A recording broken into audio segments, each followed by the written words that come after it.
Greetings all, this is Hairy Nick. And this is a less hairy Justin. Okay, so we've got some more stuff to work through. In this video, we're going to talk about Major Vonreg's tie for the game of X-Wing. Yes, the tie BA Interceptor. BA, why is it BA? I don't know. Baron? It's what's written there. It's what's written on the screen, that's the most important thing. In the next video, we're going to talk about all the points changes, and then everything else we were going to do can come after that. But for the time being, let's talk about this new ship that's going to come out in this next wave with the Fireball, hopefully sometime soon. Yeah. We were told sometime this month. January. I'm not so convinced at this stage, but whatever, that's fine. We're about halfway through. We've still got another half. Yeah, we still need our article on the Fireball, so I'd imagine early February at this stage. Well, hopefully anyway. Now, we did have some stuff revealed in this ship previously, but we actually have, thanks to the points change as well, all the points for this ship. We now have every card revealed, so we're just going to go through it top to bottom and just talk about it in general. Yeah. Because it's a pretty cool ship. It's basically like a TIE Interceptor on the First Order, like one of the 3 TIE Interceptors they're going to have at this stage. Yeah, kind of like that weird style where they have the solar panels that were on the side of the TIE V1, but with Interceptor pointy bits as well. Yeah.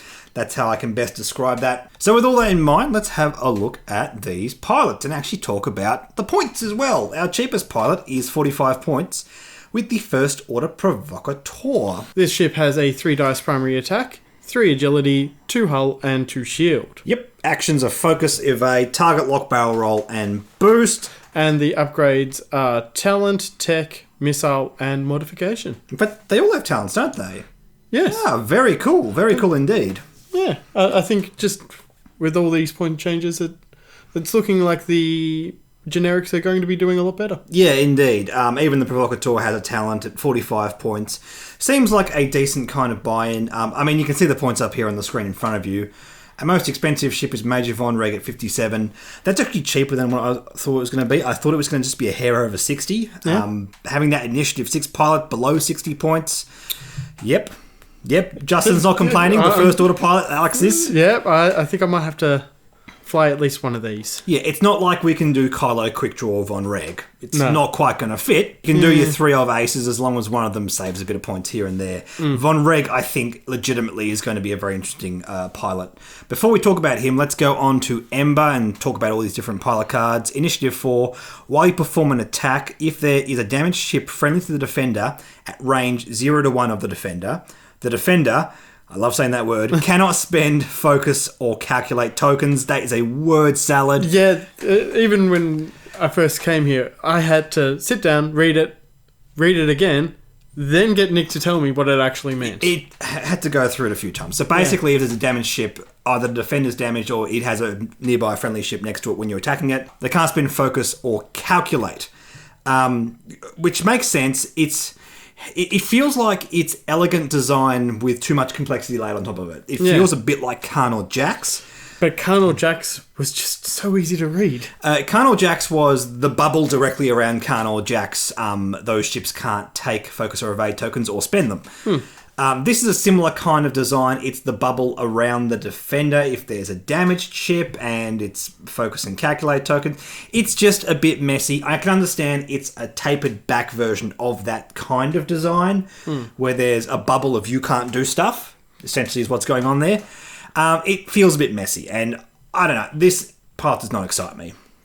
I don't know. I think it could be pretty good against droids. It's going to make them pop a bit easier. Yeah, potentially. That's a very good point. Not spending calculate tokens. Yeah, I don't know. It feels a bit narrow. It's only on defense, so it doesn't lock out certain abilities. Can't stop you from spending energy shell charges to upgrade the shot from a hit to a crit. And an interesting interaction we're just looking at right now is network calculations on some of the droids on the Separatists. Yeah, it reads, you spend a token from your friendly ship. And my understanding is Ember does lock that out because the language is you spend it from another ship. Yeah, that's what I think as well. It's still the defender doing the spending. So that's a bit of upside, I suppose. Yeah, sure. Vulture droids are relevant right now, so That's good. Let's move on to the pilots that I actually like. Holo. Initiative 5. At the start of the engagement phase, you must transfer one of your tokens to another friendly ship at range 0 to 2. I love this design. This ship is very interesting. You can actually shed your target locks that you've got on you. Yep, you can shed any negative token, which could be the deplete or strain from the baked-in ability. It could be a stress of a stressful maneuver, or it could be a focus or an evade that you got. There's a lot of choices here. It's great. Yeah. It's really good. There is also a weapons disable token that one of the upgrades here does grant Holo in certain situations. We'll talk about that in a second when we actually show off the card. But it just feels like there's a lot we can do with this. Holo is also 54 points, which feels competitive. It's initiative 5. Yeah. This feels like a very good pilot. I'm thinking this one more than Vonreg's tie, at least to begin with. Yeah, potentially save a few points. They're both really, really solid. I don't have much to say about this. I think there is just so much versatility, so much power here. We just mustn't ignore this one. Let's move over to Major Vonreg. Initiative 6. During the system phase, you may choose an enemy ship in your bullseye firing arc. That ship gains 1 deplete or strain token of your choice. So they've already chosen their maneuver dial by then. Yes, but deplete or strain doesn't prevent you from doing certain maneuvers. Strain removes a green dice, deplete removes a red dice. If they do a blue maneuver, it gets removed. So you're basically forcing your opponent to do a blue maneuver to a certain extent, or they're getting... It could make them more predictable. Yeah. I quite like it. I mean, to be blatantly honest, I don't think the pilot ability is as good as Holo's. It's initiative 6, though. Yeah. That's the big thing for me. But basically, yeah, you're choosing to remove either one of their green or red dice, just on a one-off defense or attack, which is both great. They can counter-fly this, but at the same time, they have to have already dialed it in, which I quite like. I mean, look, if there's only one ship in your bullseye firing arc, yeah, obviously it's going to be the same ship, but... Yeah, if there's 2, you could really mess with your opponent and like they have to really try and counterfly that. Yeah. So it is your bullseye arc and it's not talking about any sort of range, so it's range 0 to 3. Range 0 to 3, yes, right. There's a fair amount of distance on that. Yeah, it's pretty decent. Being initiative 6, having the boost in the barrel roll, also the baked-in ability that allows you to do extra barrel rolls, it seems like it's one of the best ships to try and do this kind of thing. It's similar to what Sunterfel's doing, in that Sunterfel, if all the ships come to activate and he lands in a spot where he's got a bullseye firing arc shot on someone, he gets a focus token. Yeah. This is a bit different because you have to sort of set it up for the next turn. But it's very, very unlikely that your opponent is going to move your ships between an activation and the next system phase. It is theoretically possible. Cad Bane, for example, reads whenever you drop a device, you may perform a red boost. So, I mean, if this becomes big, Cad Bane might see a bit more play. Well, what you're saying. Yeah, that's a weird kind of interaction. This is not going to make Cad Bane relevant. I can tell you that much. Which one's Cad Bane flying on? He is a crew. So he can go on a Skurg or a Fire Spray or something like that. So, yeah, it's something to think about. Look, I think Vonreg, while he has a worse ability than Holo, it doesn't matter because he's initiative 6. Yeah. And that is worth its weight in gold, frankly. Really, really solid platform. This points band is just awesome. In terms of these upgrades, I don't think anything like sort of just jumps out as being completely...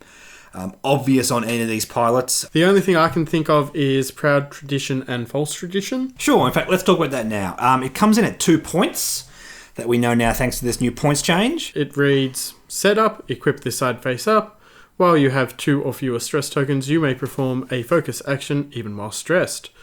After you perform an attack, if you are stressed, the defender may spend 1 focus token or suffer 1 critical damage to flip this card. And it then becomes False Tradition. Treat your focus actions as red. So anything that grants your ship focus, the focus on the pilot card itself, it's always red. Yeah. Which is fair enough. I actually really like the design of this card. It doesn't feel like you're fearless or you're fanatical or you're selfless or all those kind of adjective cards, as I call them. It's another faction unique card. In fact, I think it's the first faction to get 2. And I'm hoping we see more of these because it's really, really cool. It really plays into the sort of risky, sort of high variance, aggressive playstyle the First Order's into, making sure you get those focus actions. It's really powerful to be able to do a red maneuver than focus. It cannot be stressed enough how good that is.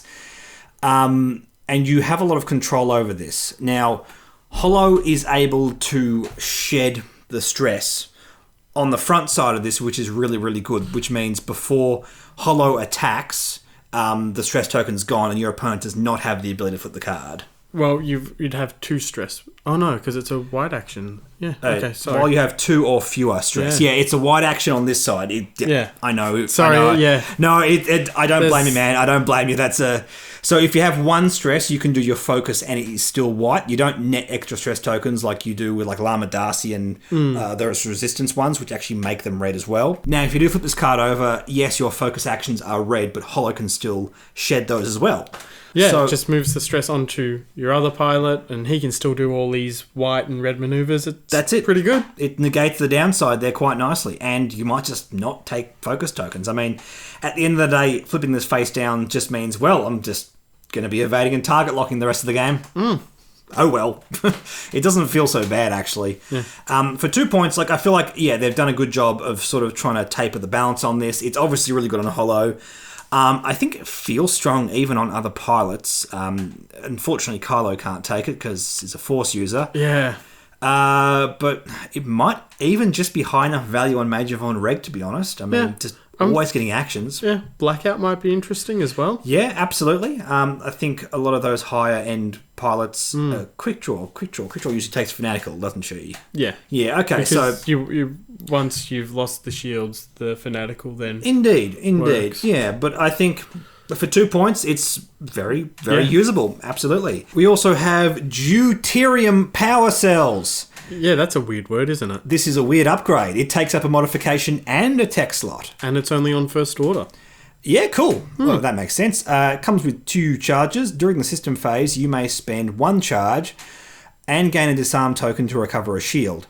Before you gain 1 non-lock token, if you are not stressed, you may spend a charge to gain 1 stress token instead. All of that's upside. Basically, you deplete your strains, your whatever. You can turn into a stress token, which I suppose is good. It also works with disarm, so the one on this card, for example. You could burn through both tokens in the one turn if you really want to. Jam, Tractor. Yeah, having that upside's quite nice. Now, this card does cost 9 points, so it's not an auto add by any stretch of the imagination. Yeah, it is 1 more point than the shield upgrade. I understand that this could be better than a shield upgrade. Yes. Insofar as, you can be damaged and then still gain... You could net 2 shields out of this. Yeah. 2 points of health instead of 1. I mean... But you're then getting 2 disarm tokens. Yes, unless you're Holo and you get rid of it, which is not uninteresting. But then you still have to give it to a friendly ship. And yeah, it's great if the friendly ship doesn't have a shot because you have no downside there. But you don't want to aim to be in situations where you don't have shots. Yeah. It's not ideal. That's how you lose the game. Pretty much. Nevertheless, you can still give it to the ship that has the worst shot or is, the least capable of delivering damage. So... it seems powerful. It seems very powerful. And obviously, yes, you can just burn through both tokens and recover a shield and get a stress. At that point, though, it still functions worse than shield upgrade, if you have a think about it. Yeah, I don't like it because I do like it. I like it. It's a very interesting upgrade. It's not strictly worse than shield upgrade. We should point that out right now. But the fact that it's taking up a tech and a modification slot as well. Oh, yeah. You would use it when there's not a good obvious tech to use. For example, when we're looking at it on Quick Draw, which is an obvious application for this, it's a point more than Shield Upgrade. I think Shield Upgrade is probably the better option overall, but what I'm saying is Quick Draw doesn't always use the tech upgrades, so it's no downside in that regard. Yeah. It's interesting. It's very, very interesting. In the comments below, Let us know. what do we do with this? This is so weird. Give me some more options to this Give build. Justin some more options. He loves this kind of stuff. The last card we're going to have a look at is the Magpulse Warheads. I just wanted to go through Magpulse Warheads again because now we have the points for it. We have a bit more context for the kind of pilots it can go on. So, let's do that. Attack, target lock. Spend 1 charge. It's got 2. If the attack hits, the defender suffers 1 critical damage and gains 1 deplete and jam token, then you cancel all the results. So if it hits, critical, deplete, jam. Cool. That's a lot of stuff to happen. Yeah, it's like an ion missile or ion cannon where if you hit, you just get the token and 1 point of damage with ion weaponry now. It's one of those things where if you hit, this happens, and you don't get to just deal the damage. All of those effects seem good. Like, the jam token just gets rid of one of your opponent's tokens straight away. So either a green or a target lock. Absolutely, like, deplete's decent as well, and the critical damage. Like, I don't feel like all of these things separately are that great, but all together, the package seems decent. Yeah, the package seems decent. So now again, because deplete and the other one just keep throwing me off. Deplete is one less red dice. Yes, okay. One less red dice.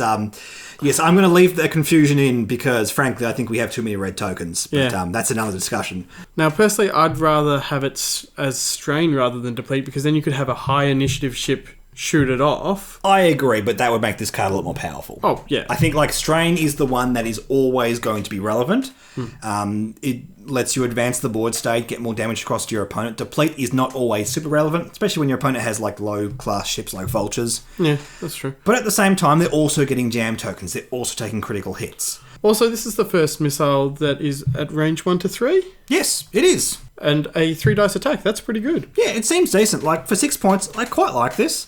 I don't think it's going to change the meta or anything like that, but I think this is a nice versatile effect. We'll see how it goes. Maybe it has to be a bit cheaper, but I like this kind of design.